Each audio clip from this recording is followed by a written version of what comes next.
गांव का भूत।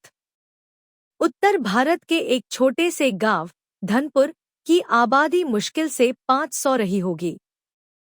यह गांव चारों ओर से घने जंगलों और ऊंचे पहाड़ों से घिरा हुआ था।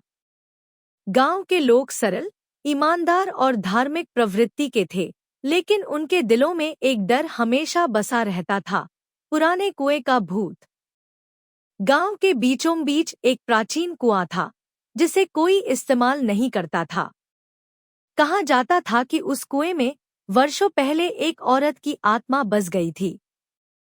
वह औरत, जिसका नाम रुक्मिणी था, गांव के जमींदार की बेटी थी। उसके साथ गांव के ही एक नौजवान, रघु, से प्रेम हो गया था। जमींदार को यह रिश्ता मंजूर नहीं था। एक रात रुक्मिणी को जबरन महल से उठाकर कुएं में धकेल दिया गया। कहते हैं कि रुक्मिणी की आत्मा आज भी उसी कुएं में भटकती है।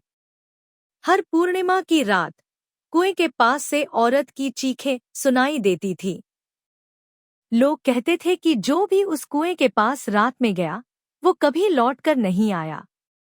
इस कहानी को गांव के बच्चे एक डरावनी कहानी समझते थे, लेकिन बुजुर्ग औरतें हर बार पूजा करते समय रुक्मिणी की आत्मा की शांति के लिए दीप जलाना नहीं भूलती थी। एक दिन शहर से आया एक नौजवान, अर्जुन, गांव में रिसर्च करने आया। वह परास्नातक का छात्र था और ग्रामीण संस्कृति पर थीसिस लिख रहा था।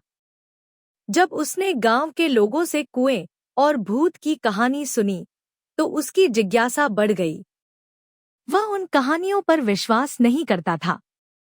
उसने ठान लिया कि वह इस रहस्य से पर्दा उठाएगा। ये सब अंधविश्वास है, उसने गांव के सरपंच से कहा। मैं उस कुएं में खुद जाऊंगा और देखूंगा कि वहां क्या है। सरपंच ने उसे बहुत समझाया, बेटा, कई लोगों ने ऐसा सोचा और आज वे इस दुनिया में नहीं हैं। तुझे जान की परवाह नहीं? पर अर्जुन नहीं माना। उसने तय किया कि अगली पूर्णिमा की रात वह उस कुएं पर जाएगा। रात हुई। आसमान में चांद पूरी रोशनी से चमक रहा था। अर्जुन एक टॉर्च, कैमरा और रस्सी लेकर कुएं की ओर बढ़ा। गांव के कुछ लड़के दूर से उसे देख रहे थे, लेकिन किसी में इतनी हिम्मत नहीं थी कि उसके साथ जाए। कुएं के पास पहुंचकर अर्जुन ने देखा कि वहां सच में कुछ अजीब सी ठंडक और सन्नाटा था। पेड़ हिल रहे थे, जैसे कोई फुसफुसा रहा हो। अर्जुन ने कैमरा ऑन किया और कुएं में झांका। नीचे कुछ नहीं था, सिर्फ अंधेरा। अगर कोई आत्मा है तो सामने आओ, अर्जुन ने ऊंची आवाज में कहा। तभी एक जोर की हवा चली और कुएं के अंदर से एक औरत की चीख गूंजी। अर्जुन घबरा गया, पर खुद को संभाला। उसने रस्सी बांधी और कुएं में उतरने लगा। कुछ मीटर नीचे उतरने पर उसे दीवारों पर नाखूनों के निशान दिखे, जैसे कोई बाहर निकलने की कोशिश कर रहा हो। नीचे पहुंचकर उसने देखा, वहां एक छोटी सी गुफा जैसी जगह थी। वह वहां गया और कैमरा घुमाया। तभी एक ठंडी सांस उसके कानों के पास से गुजरी। अर्जुन ने मुड़कर देखा, एक सफेद साड़ी में लिपटी औरत खड़ी थी, जिसकी आंखों से खून बह रहा था। उसका चेहरा धुंधला था, लेकिन आंखें इतनी गहरी कि जैसे वो आत्मा चीर कर देख रही हो। तू भी मुझसे धोखा करेगा, वो औरत बोली। अर्जुन डर से कांप गया। मैं रुक्मिणी नहीं हूं।